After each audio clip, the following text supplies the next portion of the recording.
Everyone, social with Savita में आपका स्वागत है। आज हम क्लास 10th के जो हमारा बुक का नाम है संसाधन और विकास, चैप्टर 1 के हम अभ्यास के कुछ महत्वपूर्ण प्रश्न करेंगे और देखेंगे। परीक्षा की दृष्टि से बहुत ही महत्वपूर्ण प्रश्न है ये। हमारे किसी भी एग्ज़ाम के लिए, चाहे बोर्ड का हो या कोई भी एग्ज़ाम है, बहुत महत्वपूर्ण है। तो चलिए हम अपना देरी ना करते हुए अपना हम क्वेश्चन शुरू करते हैं। पहला प्रश्न है यहाँ पे, पंजाब में भूमि निम्नीकरण का निम्नलिखित में से मुख्य कारण क्या है? इसका आंसर देखिए, अधिक सिंचाई। अब हमारा सेकंड है।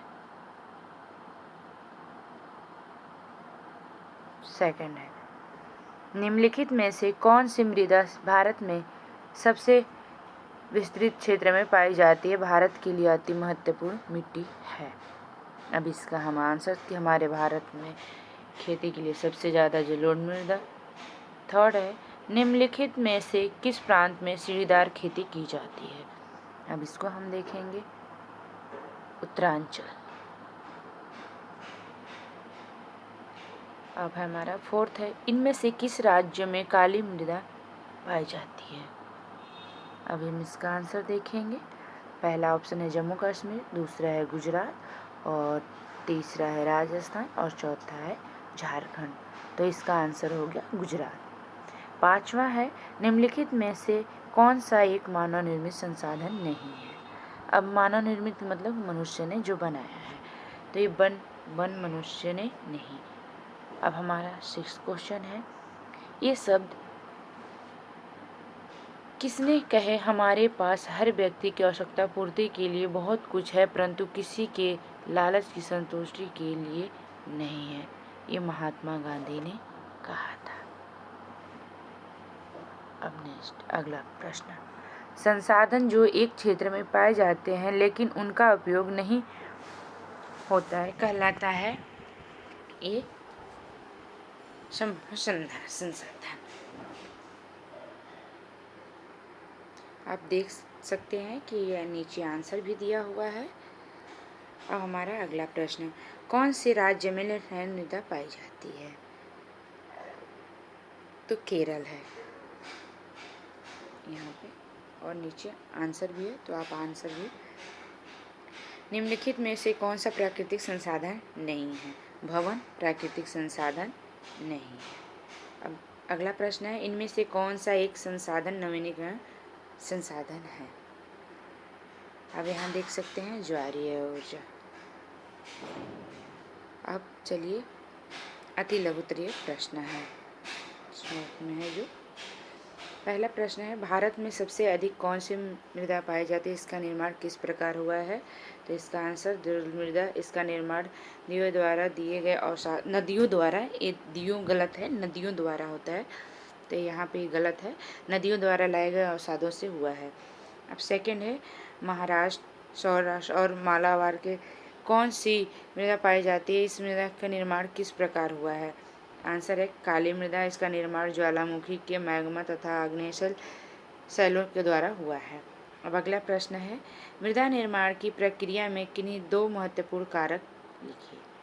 अब यहाँ दो बोला था, लेकिन हमने बता दिया कि इसमें से इतना ये याद रहेगा, उच्च आवाज जनक शैल, जलवायु, वनस्पति शैल, हार्मोन, समय।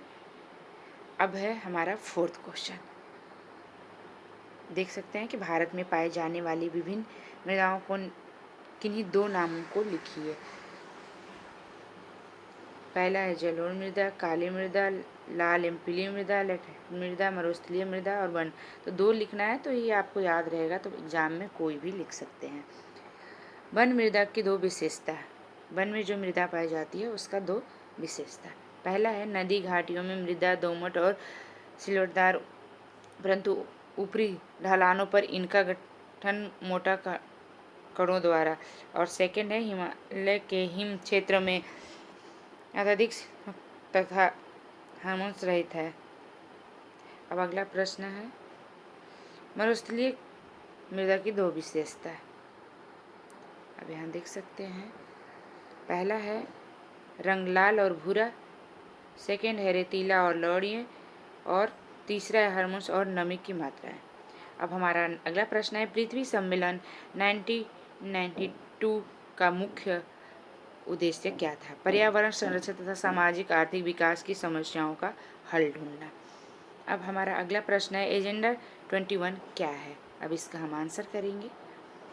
अब देख रहे हैं कि एक कार्य सूची है जिसका उद्देश्य समान हेतु पारस्परिक आवश्यकताओं एवं सम्मिलित जिम्मेदारियों के अनुसार विश्व सहयोग के द्वारा पर्यावरणीय क्षति, गरीबों और रोगों से निपटना।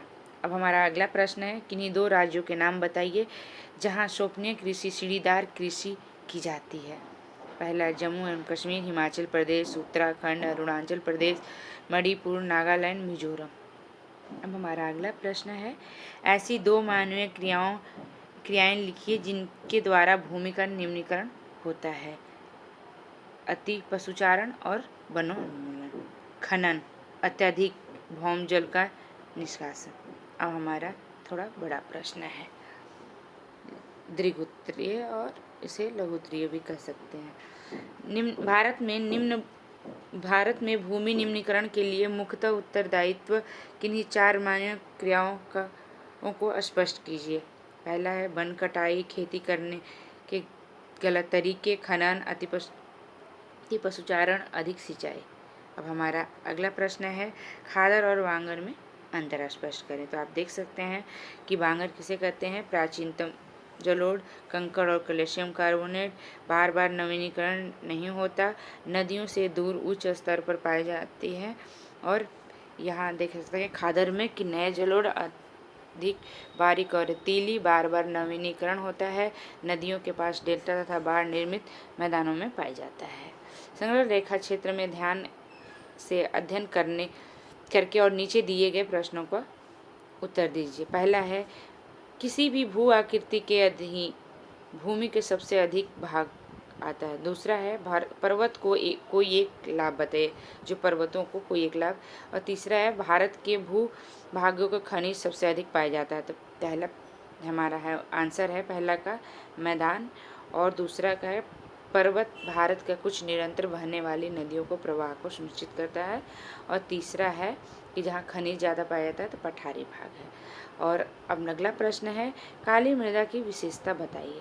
तो हमारा देख सकते हैं कि काली मृदा किस लिए ज़्यादा विशेषता तो पहला है इसका, यहाँ देख सकते हैं, कपास उगाने के लिए आर्द्रता मृदा, रेंग मृदा भी कहते हैं,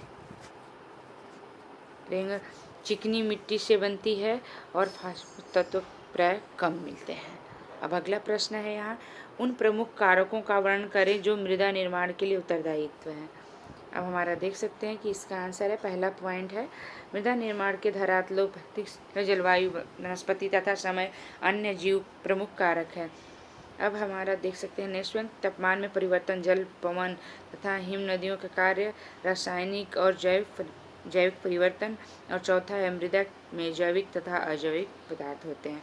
अब हमारा अगला प्रश्न देख सकते हैं, संसाधन नियोजन के प्रयोगों का वर्णन कीजिए।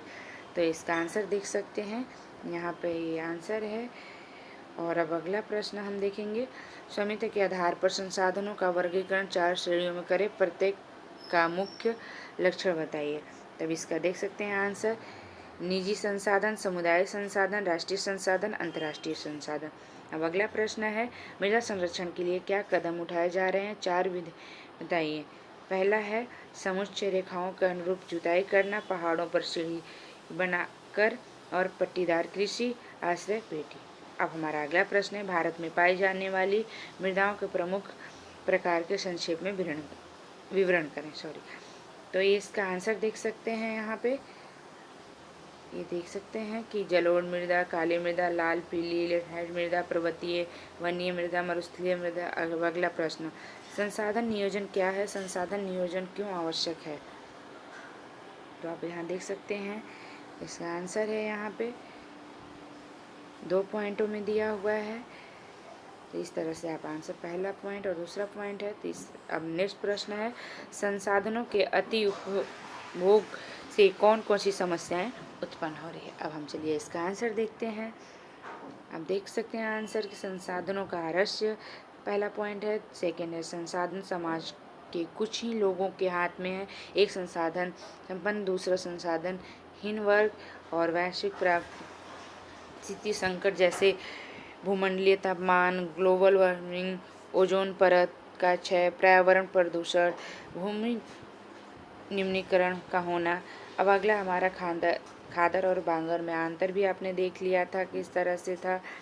फिर पृथ्वी, ये भी हमने रिपीटेड प्रश्न हो रहा है, हमने ये देख लिया था, लेकिन इसमें थोड़ा है। पृथ्वी सम्मेलन 1992 में लिखित, तो पहला है जून 1992 में रियो ब्राजील में आयोजित किया। 100 से अधिक देशों ने राष्ट्रीय में भाग लिया था। विश्व स्तर पर बढ़ते पर्यावरण संरक्षण, सामाजिक आर्थिक समस्याओं को हल ढूंढने के लिए आयोजित किया गया था और नेताओं द्वारा भूमंडलीय जलवायु परिवर्तन और जैव विविधता के घोषणा पत्र पर हस्ताक्षर और भूमंडलीय वन सिद्धांतों पर सहमति। अब अगला प्रश्न हम देख सकते हैं कि हमारा मृदा अपरदन को किस प्रकार रोका जा सकता है। तो इसका आंसर हम देख सकते हैं यहाँ पे।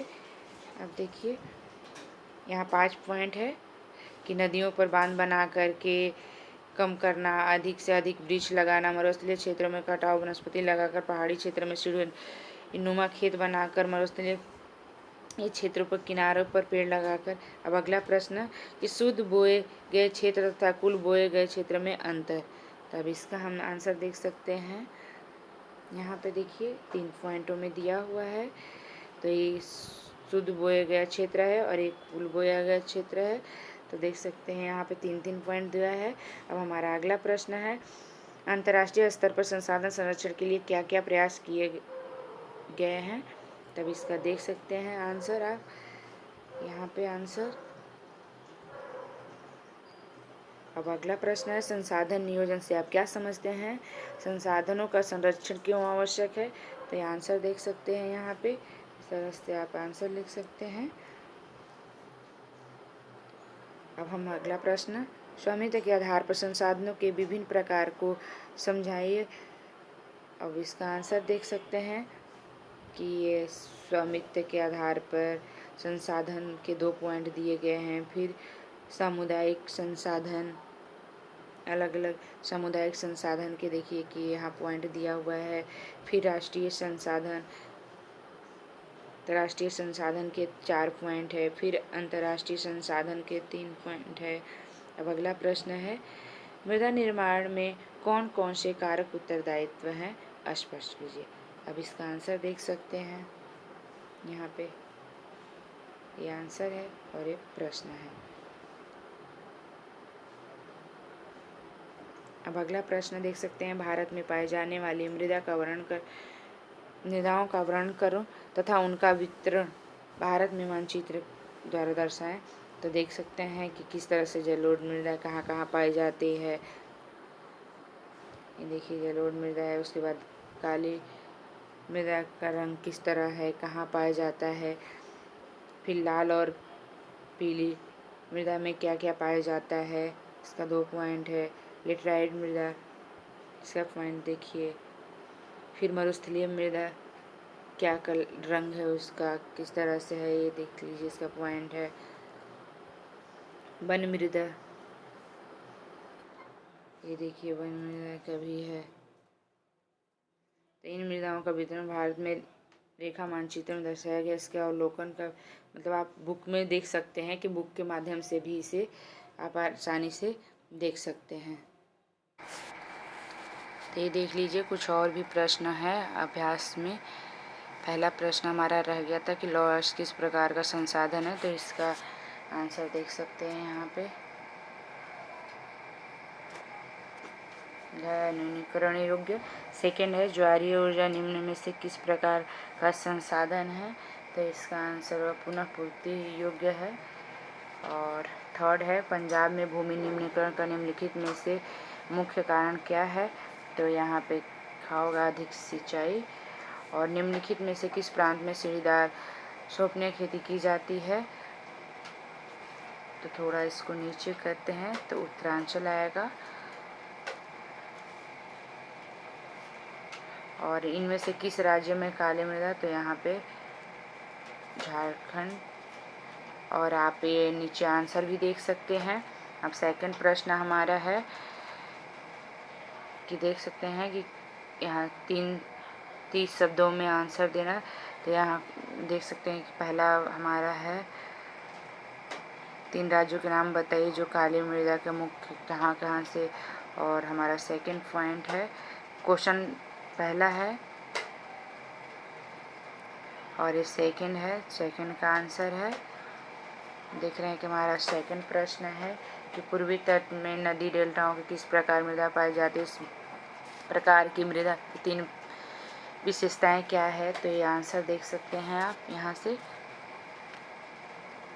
अब थर्ड है कि पहाड़ी क्षेत्र में, यहाँ पे थर्ड थोड़ा और ऊपर करते हैं हम, थर्ड देख सकते हैं आप कि पहाड़ी क्षेत्र में मृदा अपरदन को रोकथाम के लिए क्या कदम उठाने चाहिए। तो ये आंसर है, यहाँ से देख सकते हैं।